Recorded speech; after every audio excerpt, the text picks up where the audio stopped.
কাজল রেখা নামে একটি সিনেমা দিয়ে বড় পর্দায় অভিষেক ঘটে মন্দিরা চক্রবর্তীর। এর আগে তিনি ছিলেন নাটকের অভিনেত্রী। কাজল রেখার পর তাকে আর কোনো সিনেমায় দেখা যায়নি, তবে অভিনয় করেছেন নীল চক্র নামে একটি সিনেমায়। এবার এটি কুরবানি ঈদে মুক্তি পাবে বলে শোনা যাচ্ছে।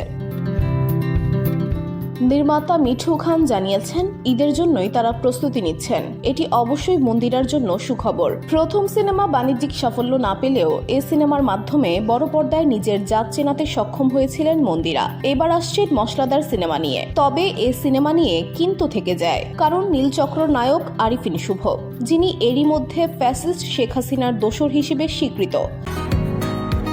বসুন্ধরা, উত্তরা, বনশ্রী, কুড়িল ও বাড্ডা সহ রাজধানীর বিভিন্ন স্থানে অভিজাত ও অত্যাধুনিক মানের ফ্ল্যাট কেনার এক নির্ভরযোগ্য প্রতিষ্ঠান প্লেজেন্ট প্রপার্টিজ লিমিটেড।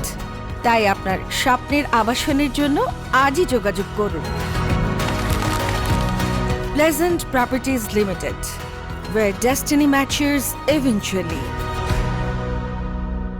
সিনেমাটির প্রচারণায় শুভ যে উপস্থিত থাকতে পারবেন না, এটা সহজেই অনুমেয়। তাই নীলচক্রর ভাগ্যে কি ঘটবে সেটা আগাম কিছুটা হলেও বলে দেওয়া সম্ভব। তবে সিনেমাটি নিয়ে মন্দিরার প্রত্যাশা অনেক। তিনি বলেন, প্রত্যাশা আসলেই অনেক বেশি, কারণ অভিনয় নিজেকে আরো বুঝে শুনে চরিত্রানুযায়ী উপস্থাপন করার চেষ্টা করেছে। আর এই সিনেমার গল্পটা এই সময়ের খুব ইন্টারেস্টিং একটি গল্প। মন্দিরা চক্রবর্তী আপাতত নীলচক্রর প্রমোশনে ব্যস্ত রয়েছেন। VOD Bangla news desk.